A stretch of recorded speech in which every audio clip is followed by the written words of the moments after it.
बच्चों, एक बार फिर से आप सभी का रेजोनेंस इंदौर के चैनल पे बहुत बहुत स्वागत है।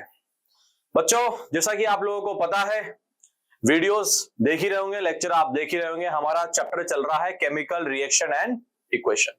ठीक है, दो लेक्चर्स अपने अपलोड किए थे, दो वीडियोस अपन ने अपलोड की थी। उसमें फर्स्ट वाले में अपन ने क्या देखा था? ब्रीफ इंट्रोडक्शन, केमिकल रिएक्शन होती क्या है, उसको लिखते किस तरीके से, मतलब केमिकल इक्वेशन, एंड देन उसके बाद में हमने बैलेंसिंग भी उसमें सीख लिया था। ये था हमारा लेक्चर 1। जिसने नहीं देखा हो, अगर ये टॉपिक्स आपके नहीं आते तो लेक्चर 1 को रेफर करें। ठीक है, लेक्चर 2 में हमने देखा था हमारी जो रिएक्शंस है वो कितने टाइप्स की होती है, जैसे कि कॉम्बिनेशन रिएक्शन, दो रिएक्शन को जोड़ दो, डिकम्पोजिशन एक को तोड़ दो, डिस्प्लेसमेंट एक की जगह दूसरे आ जाएगा, डिकम्पोजिशन म्यूचुअल एक्सचेंज होगा। ठीक है, ये हमने कहा देखा था, ये हमने देखा था टाइप्स ऑफ रिएक्शन लेक्चर 2 में। ठीक है, तो जिसने नहीं देखा वो लेक्चर नंबर 2 पे चले जाओ। आज है फाइनल लेक्चर इस चैप्टर का, लेक्चर नंबर 3। अपन ने इस टॉपिक को जल्दी से खत्म कर लिया। जल्दी से तो नहीं कहूंगा, सफिशिएंट टाइम दिया है, फिर भी इसका वेटेज कम है, इसलिए अपन इसको फटाफट से खत्म करके फिर नेक्स्ट चैप्टर पे मूव करेंगे। ठीक है, अब आज की कहानी क्या है, आज की कहानी में अपने को क्या देखना है, एक बार टॉपिक देख लेते हैं। वो है रिडॉक्स रिएक्शन ना। जो अपनी टाइप्स ऑफ रिएक्शन थी उसमें अपन ने ऑलमोस्ट सभी कवर कर लिया था, लेकिन एक रिएक्शन अपन ने छोड़ दिया था, वो है रिडॉक्स रिएक्शन। ठीक है, रिडॉक्स रिएक्शन। ठीक है, तो ये है अपना रिडॉक्स रिएक्शन। ठीक है, और देखो कोरोजन और अच्छा, पहली बात तो रिडॉक्स रिएक्शन मैंने छोड़ा क्यों था? मैंने इसलिए छोड़ा था, जानबूझ के छोड़ा था। क्यों? क्योंकि रिडॉक्स रिएक्शंस की ही एप्लीकेशन जो है हमको दो देखने को मिल रही है, मतलब ऑक्सीडेशन रिएक्शन की, कोरोजन और रेंसिडिटी। तो हम चाहते थे कि अपन इसको इसी में कवर करें, इसलिए अपन ने इसको इसमें डाला हुआ है। ठीक है, तो शुरू करते हैं आज की कहानी। चलिए आ जाइए। फर्स्ट, रिडॉक्स रिएक्शन, कि भैया रिडॉक्स रिएक्शन होता क्या है। ठीक है, देखो रिडॉक्स रिएक्शन का मतलब यह है कि ऐसी रिएक्शन जिसमें ऑक्सीडेशन और रिडक्शन दोनों चल रहा हो। क्या चल रहा हो? ऑक्सीडेशन और रिडक्शन दोनों चल रहा हो। ऐसी रिएक्शंस को मैं और आप और हम सभी रिडॉक्स रिएक्शन कहते हैं। देखो पढ़ते हैं, reaction in which oxidation and reduction reaction ओकर साइमल्टेनियसली, मतलब दो तरह की रिएक्शन है, तो ऑक्सीडेशन है और रिडक्शन है। अगर दोनों एक ही रिएक्शन में चल रही है, बात समझना, एक ही रिएक्शन में चल रही है, तो उस रिएक्शन को हम बोलते हैं रिडॉक्स रिएक्शन। देखो इसका नाम भी इसी तरीके से बना है। रिडॉक्स जो है, रेड वो होता है रिडक्शन, और ऑक्स जो है वो होता है ऑक्सीडेशन। तो इससे मिलके बना हुआ है। ठीक है जी, तो ये तो समझ में आ गया हमको। ठीक है, अब रिडॉक्स रिएक्शन हम तो समझ गए कि सर ऑक्सीडेशन होगा और रिडक्शन होगा, लेकिन ऑक्सीडेशन और रिडक्शन में दोनों का कंसेप्ट भी समझ में आना चाहिए कि दोनों रिएक्शन कहती क्या है। इसको भी देख लेते हैं तो हम समझ जाएंगे कि हमारा रिडॉक्स भी क्या है। आ जाओ, देखो कोई रिएक्शन को हम ऑक्सीडेशन रिएक्शन कब बोलेंगे, मतलब किसी रिएक्शन को ऑक्सीडेशन रिएक्शन कब बोलेंगे? एडिशन ऑफ ऑक्सीजन, मतलब कि सिंपल सा है, अगर कोई सब्सटेंस है, अगर उसमें ऑक्सीजन जुड़ जा रही है तो उसको हम बोलेंगे एडिशन ऑफ, मतलब ऑक्सीडेशन। ठीक है, दूसरा बात, रिमूवल ऑफ हाइड्रोजन, मतलब आप देख रहे हो किसी रिएक्शन में से हाइड्रोजन गैस निकल रही है या फिर किसी सब्सटेंस में से हाइड्रोजन निकल रहा है, तो आप क्या बोलोगे? यहां पे रिडक्शन चल रहा है। अगर हाइड्रोजन निकल रहा है तो क्या बोलोगे? रिडक्शन चल रहा है।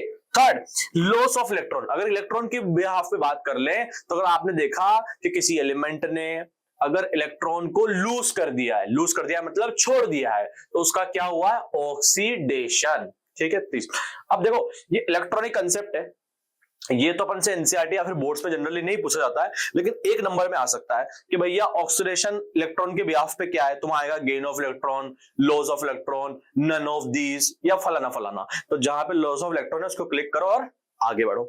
लेकिन इसके बिहाफ पे हम समझ लेते हैं। देखना, मैग्नीशियम ऑक्सीजन के साथ में रिएक्ट करता है और क्या बना लेता है? Magnesium oxide. ध्यान दो, ऑक्सीजन जो है जुड़ रहा है किसमें? मैग्नीशियम में। तो ये रिएक्शन कौन सी होगी सर?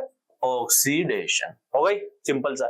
ठीक, दूसरा ये देखो तुम्हारा हाइड्रोजन सल्फाइड, इसने किसके साथ में रिएक्शन करा? ब्रोमीन के साथ में रिएक्शन करा। दिख रहा है, हाइड्रोजन सल्फाइड किसके साथ में रिएक्शन कर रहा है?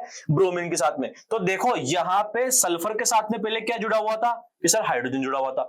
रिएक्शन के बाद देखो यहां से जो हाइड्रोजन है वो क्या हो चुका है? निकल चुका है। हाइड्रोजन निकल चुका है। हम यही तो बोल रहे थे, removal of hydrogen is oxidation. Yes और नो? मतलब किसी सब्सटेंस में अगर ऑक्सीजन जुड़ जाए तो भी ऑक्सीडेशन, और अगर हाइड्रोजन निकल जाए तो भी उसका क्या हो रहा है, ऑक्सीडेशन। समझ में आ रहा है? अब रिडक्शन पढ़ते हैं। रिडक्शन जो है ऑक्सीडेशन का जस्ट उल्टा, अगर इसमें ऑक्सीजन जुड़ता था तो इसमें निकलेगा, अगर इसमें हाइड्रोजन निकल रहा है तो उसमें जुड़ेगा। समझते हैं?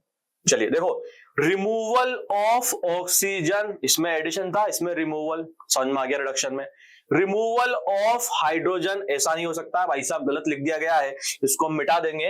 अगर इसमें रिमूवल है तो इसमें क्या होगा, एडिशन। ठीक है, याद रखना, इसमें रिमूवल हो रहा है ना, तो इसमें एडिशन है, गलत लिखा हुआ है।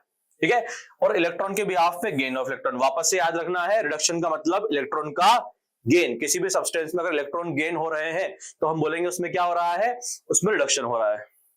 ठीक है, आओ वापस से रिडक्शन देख लेते हैं कि यहाँ पे रिडक्शन हो रहा है कि नहीं हो रहा है। देखो, जिंक ऑक्साइड जब कार्बन के साथ में रिएक्शन करता है तो बाद में जिंक बन जाता है और कार्बन मोनोऑक्साइड निकलता है। तो देखो यहां से मैं नोट करता हूं, यहां पे ऑक्सीजन का क्या हुआ, माइनस, O2 क्या हुआ, माइनस हुआ, ऑक्सीजन निकल गई, तो मैं क्या बोल सकता हूं, ये एक रिडक्शन रिएक्शन। यस और नो? हाँ सर, क्योंकि आपने बोला था रिमूवल ऑफ ऑक्सीजन। दूसरा एक और देखो, H2S, मतलब कि आपके वही रिएक्शन लिखी है, हाइड्रोजन सल्फाइड जब ब्रोमीन के साथ में रिएक्शन करता है तो यहाँ पे देखो HBr, क्या पहले ब्रोमीन के पास में हाइड्रोजन था, नहीं था, लेकिन बाद में जुड़ गया, हाँ जुड़ गया, तो मैंने यही बोला था, addition of hydrogen is also a reduction. ठीक है, तो ये एग्जाम्पल थे, बहुत सिंपल है। कैसे याद रखेंगे, याद रखने की ट्रिक देखो, याद रखना, ऑक्सीडेशन, ऑक्सीडेशन, ऑक्सीडेशन में आगे क्या आता है, O, तो बस O में क्या है, ऑक्सीडेशन में आगे आता है O, तो इसमें O जुड़ेगा, मतलब ऑक्सीजन जुड़ेगा, और हमको पता अगर O जुड़ता है तो हाइड्रोजन निकलता है। बस ये याद रख लिया, तो ये तो इसमें उल्टा करना ही है। ठीक है कि नहीं? बहुत आसान है, कोई भी दिक्कत नहीं है। ठीक है, अच्छा एक एग्जांपल और लिखता हूं, उससे थोड़ा सा हमको समझ में आता है। जैसे कि मान लो मैंने लिख दिया कि कॉपर ऑक्साइड जब हाइड्रोजन गैस के साथ में रिएक्शन करता है तो बनता है कॉपर और पानी। ठीक है, ऐसी रिएक्शन है। अब देखना इसमें क्या हो रहा है, देखते हैं पहले तो ये रिडॉक्स रिएक्शन है कि नहीं है। रिडॉक्स रिएक्शन के लिए हमने बोला कि सर ऑक्सीडेशन भी होना चाहिए और रिडक्शन भी होना चाहिए। देखो ध्यान से नोटिस करो, कॉपर ऑक्साइड किस में कन्वर्ट हो गया, कॉपर में, मतलब ऑक्सीजन जो है क्या हुई है, निकली है, removal of oxygen. Removal of oxygen हमको हम क्या बोलते हैं, रिडक्शन। ठीक है, समझ में आ गई बात? अब देखो हाइड्रोजन को ऑक्सीजन मिली है तो क्या हुआ है, एडिशन ऑफ ऑक्सीजन, तो इसको हम क्या बोलते हैं, ऑक्सीडेशन। इसका मतलब मैं बोल सकता हूं कि मेरी ये रिएक्शन कैसी है, कैसी है, रिडॉक्स रिएक्शन। समझ में आ गया, फंडा क्लियर है। अच्छा अब एक क्वेश्चन और आ सकता है एमसीक्यू में, वो पूछ लेता है कि इस रिएक्शन में बताओ ऑक्सीडाइज्ड कौन हुआ और रिड्यूस्ड कौन हुआ, ऑक्सीडाइज्ड कौन हुआ और रिड्यूस कौन हुआ। देखो ऑक्सीडाइज वो होता है जिसका ऑक्सीडेशन हुआ है, रिड्यूस वो होगा जिसका रिडक्शन हुआ है।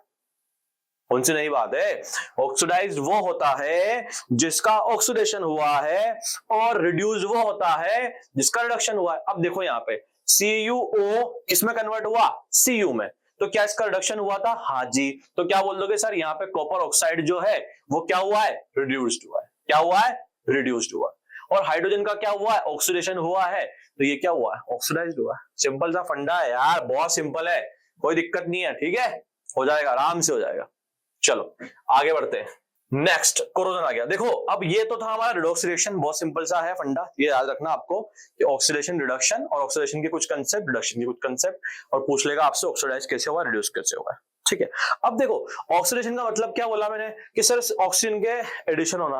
अब हमारे आसपास, हमारे सराउंडिंग में ऑक्सीजन तो भर भर के है, ट्रक भर भर के है, टैंकर भर भर के है, भर भर के है, तो कोई भी सब्सटेंस अगर उससे अपने ऑक्सीजन से रिएक्शन कर जाएगा तो उसका क्या हो जाएगा, ऑक्सीडेशन हो जाएगा। अब हमने क्या नोट किया कि ऑक्सीजन से जब रिएक्शन हो रही है किसी भी सब्सटेंस की तो दो तरह की चीजें देखने को मिल रही है, या तो रिएक्शन हार्मफुल भी हो सकती है या फिर यूजफुल भी हो सकती है। देखो अगर यूजफुल की बात करूं तो आप देखते होंगे कंबशन, कंबशन मतलब अगर किसी भी सब्सटेंस को हमको बर्न करना है तो ऑक्सीजन की रिक्वायरमेंट तो होती ही है, ऑक्सीजन के साथ में रिएक्शन करती है, तो वो एक यूजफुल इंपैक्ट है, लेकिन उस पर अपन ज्यादा ध्यान नहीं देते।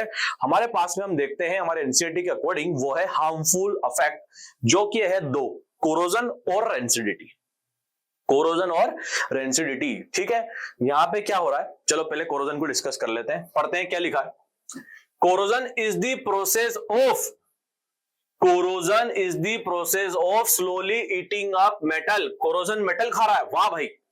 By gas and water vapour present in the atmosphere due to the formation of certain compounds like oxide, sulphide, carbonate etcetera etc। अरे बारी बारी बातें लिखी है। आसान शब्दों में क्या हो रहा है कि एक मेटल जो है जब वो एनवायरमेंट में रखा हुआ है, सराउंडिंग में रखा हुआ है, तो वहां पे ऑक्सीजन है, ठीक है, वहां पे दूसरी भी गैसेज है, ठीक है।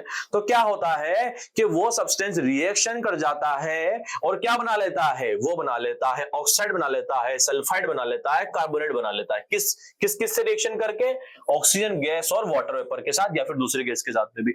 और ये जो कंपाउंड्स बनते हैं, ये जो कंपाउंड्स बनते हैं ये धीरे धीरे हमारे मेटल को क्या करते हैं? खराब करने लगते हैं। और इसी प्रोसेस को हम बोलते हैं कोरोजन। क्या बोलते हैं? कोरोजन। मतलब आसान शब्दों में मान लो ये एक मेटल है, क्या है ये? एक मेटल है। जब ये ऑक्सीजन के कांटेक्ट में आएगा, वाटर वेपर के कांटेक्ट में आएगा, तो धीरे धीरे ये कोई एक लेयर चढ़ा लेगा अपने ऊपर। क्या चढ़ा लेगा? एक लेयर चढ़ा लेगा। ऑक्साइड की हो सकती है, सल्फाइड की हो सकती है, कार्बोनेट की हो सकती है, फलाना की हो सकती है, या फिर ढिमकाना की भी हो सकती है। बट ये लेयर क्या करती है? ये लेयर मेरे मेटल को धीरे धीरे नहीं तो गाना हो गया, धीरे धीरे जो है अपने मेटल को खराब करने लगती है। और खराब करने से क्या बस मेटल हमारा खराब हो जाता है। देखो एग्जांपल समझो, एग्जांपल ज्यादा समझ में आएगा। ये मान लो एक आयरन है तुम्हारा, एक पाइप है लोहे का, ये तुम्हारे को पड़ा हुआ था कई बार, ठीक है। अब इसने पानी के साथ कांटेक्ट किया, बारिश वारिश हुई या फिर वाटर वेपर तो है ही सही, ऑक्सीजन के कांटेक्ट में आया, तो धीरे धीरे मेटल क्या हो गया? खराब हो गया। आप आपके आसपास में देखते होंगे, आपके जो गेट वगैरह है लोहे के, वो धीरे धीरे ब्राउन से पड़ जाते हैं। आपके तांबे के बर्तन जो है हरे हरे से हो जाते हैं, सोना जो है काला पड़ जाता है। तो ये सब क्या हो रहा है? ये मेटल जो है हमारे धीरे धीरे खराब हो रहे हैं।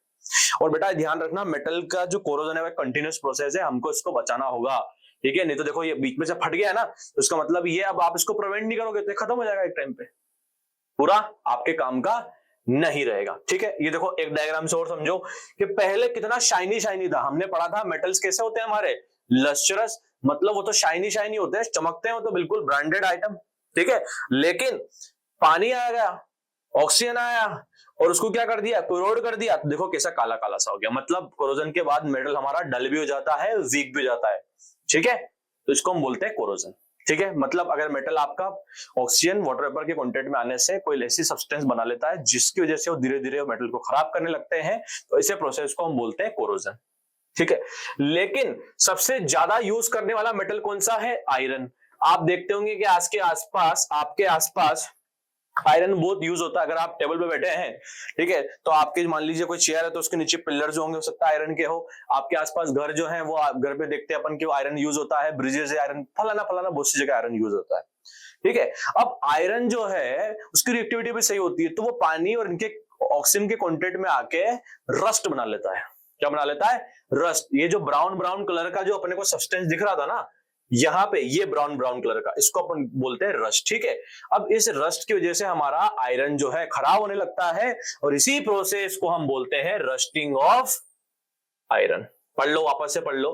When iron is left expose to moisture, मतलब एसियर्स में वाटर वेपर प्रेजेंट हो, it undergoes a chemical change leading to the formation of brown powder mash on the iron leading to the occurrence of phenomena known as rusting। फलाना बहुत भारी चीजें हैं। वापस से वही कि अब पहले तो क्या कर रहे थे हम? कोरोजन तो हम एक जनरल वर्ड यूज कर रहे हैं, अगर कोई मेटल करोड हो रहा है तो मतलब खराब हो रहा है तो, ठीक है।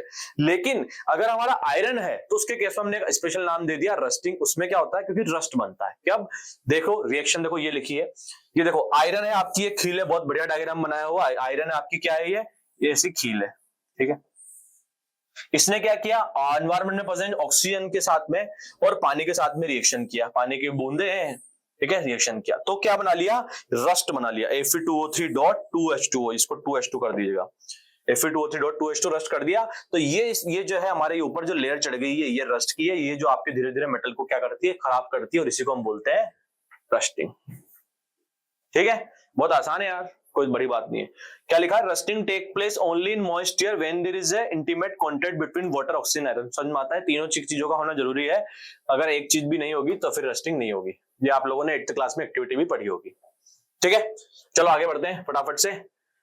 रस्टिंग ऑफ आयरन, ये first class, second class, third class, fourth, नहीं फर्स्ट सेकंड तो बहुत ज्यादा छोटी हो गई, 7th 8th 9th में भी पढ़ते आए होंगे, फिर भी फटाफट से बता देता हूँ कि हम अब आयरन जो है रस्ट हो रहा है उसको बचाएंगे कैसे, by painting the iron articles. आप करते ही हैं, आपके आयरन आर्टिकल्स को क्या करना है, ऊपर जो लेयर बन रही है उसमें ऑक्सीजन और पानी का कॉन्टेक्ट आ रहा है, इस वजह से हमारा मेटल खराब हो जा रहा है, तो हम क्या करेंगे, उस कॉन्टेक्ट को हटाने की कोशिश करेंगे। तो पहला मेथड क्या आया कि यार पेंट कर दो, क्या कर दो, पेंट कर दो, ये जो ऊपर की लेयर जो खराब होती है इसको क्या कर दो, पेंट कर दोगे, तो आप नीचे का जो कॉन्टेक्ट है वो बच जाएगा, तो by painting the iron articles.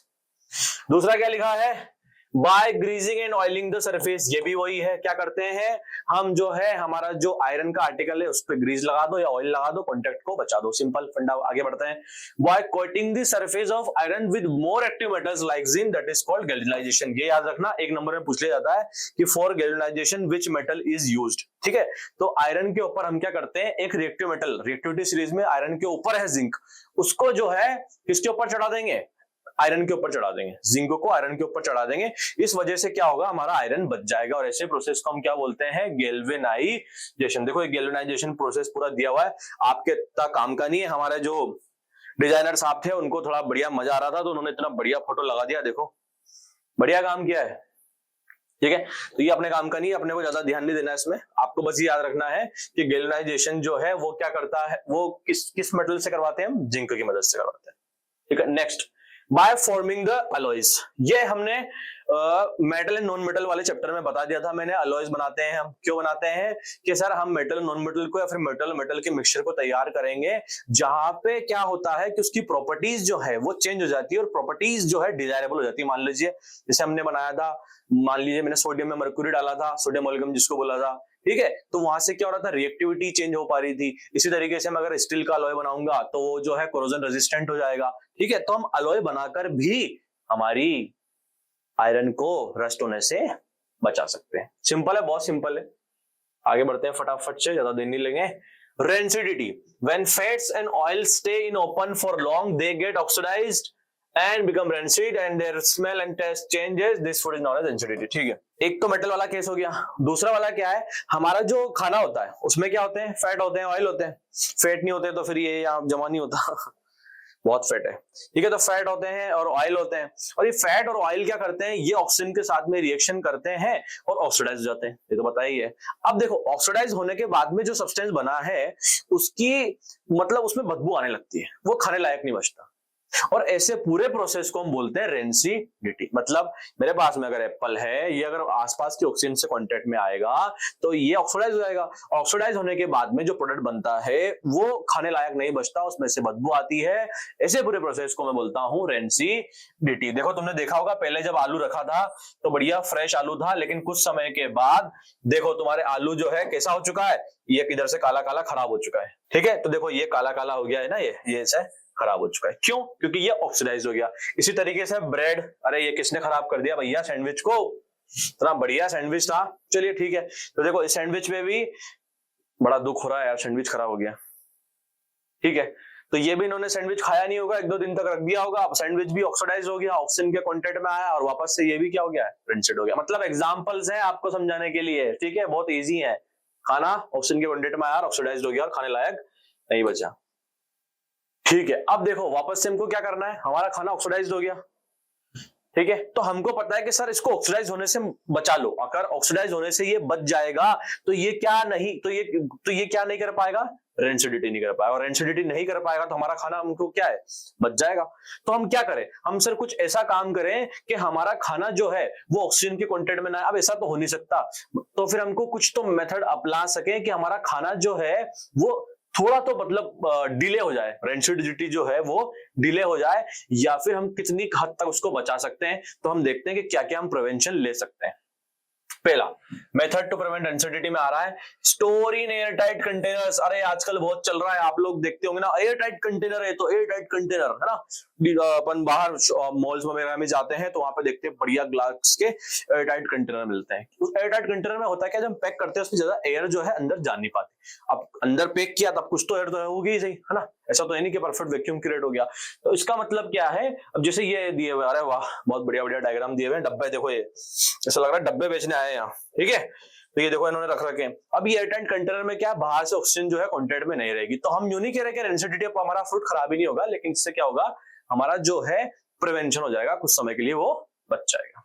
Next, replace oxygen with another gas. आपने देखा होगा कि आपका जो चिप्स आता है, चिप्स का पैकेट लेस, ठीक है, आप उसमें देखते हैं, आप बोलते होंगे जब खाते होंगे, अरे यार इसमें तो गैस ही गैस थी और चिप्स तो 3 ही निकले, ठीक है ना, उसके अंदर नाइट्रोजन गैस होती है। ये भी याद रखना, पूछ लेते हैं, which gas is used in the chips packet, या फिर to prevent the food from rancidity, तो कौन सी गैस, नाइट्रोजन गैस। देखो नाइट्रोजन गैस जो है उसमें डालना जरूरी है, अगर उसमें चिप्स भर देते तो चिप्स खराब हो जाते। नाइट्रोजन गैस जब डाली गई तो ऑक्सीजन गैस जो थी वो बाहर आ गई, इस वजह से वहां पे सब्सटेंस जो है रिएक्शन नहीं हुई, ऑक्सीडेशन नहीं हुआ, तो हमारा चिप्स जो है लंबे चले तक चले। रेफ्रिजरेट द फूड, फूड को क्या करो, ठंडा कर दो। ये तो आप लोग करते ही हैं, सबके घरों में होता है, मटर पनीर की सब्जी बनती है, आज शाम को बच गई है, कल सुबह भी खानी है, तो क्या करेंगे, क्या करेंगे, फेंकेंगे थोड़ी ना, अरे फेंक थोड़ी ना सकते भैया, तो क्या करेंगे, उसको फ्रिज में रख देंगे। फ्रिज में रखने से हमको पता है फ्रिज का टेम्परेचर जो है काफी कम होता है, इस वजह से रिएक्शन जो है स्लो हो जाएगी, और अगले दिन वापस से उसको निकाल के गर्म करके खा लेना। ये फ्रिज का एग्जांपल भी दिया हुआ है, फ्रिज दिखाया हुआ है, बहुत बढ़िया। Next, using antioxidant. देखो एंटीऑक्सीडेंट नाम से पता चल रहा है, एंटी मतलब ऑक्सीडाइज होने से ये बचाएंगे, ठीक है, क्या, ऑक्सीडेशन होने से बचाएंगे, मतलब आप क्या करो, आपके खाने के साथ में या खाने में ऐसा कुछ मिला दो जो उसको ऑक्सीडाइज होने से बचा ले, तो उसको क्या बोलते हैं, एंटीऑक्सीडेंट। तो आपके पास में 2 एंटीऑक्सीडेंट है, BHA एंड BHT, ठीक है, भाभट, BHN BHT, butylated hydroxy anisole बोलते हैं, और ब्यूटाइलेटेड हाइड्रोक्सी ट्विलिन, ठीक है, 2 एंटीऑक्सीडेंट जो कि हमारे खाने को प्रिवेंट करेंगे रेंसिडिटी से, BHA ब्यूटाइलेटेड हाइड्रोक्सी एनिसोल और ब्यूटाइलेटेड हाइड्रोक्सी ट्विलिन, ये हमारे एंटीऑक्सीडेंट है, ठीक है। तो ये कहानी है हमारी रेंसिडिटी की और इस पूरे चैप्टर की, ठीक है। तो बच्चों ये हमारा चैप्टर जो है यहीं पे खत्म होता है, 2 चैप्टर अपने फिनिश हो चुके हैं, 2 चैप्टर और बचे हुए हैं, ठीक है। तो अगले लेक्चर में अपन अगला चैप्टर कवर करेंगे, और अगर आपको ये वीडियो पसंद आया हो, ये लेक्चर पसंद आया हो, तो दोस्तों के साथ शेयर करो भाई लोगों, और उनको बोलो चैनल को लाइक कर ले यार, शेयर कर ले, सब्सक्राइब कर ले, ताकि अपनी मुलाकात होती रहे, और घंटी भी दबा लो, घंटी दबाओगे तो अपनी मुलाकात जल्दी होगी। और मिलते हैं अपन अपने नेक्स्ट लेक्चर में, तब तक के लिए thank you so much and tata bye bye.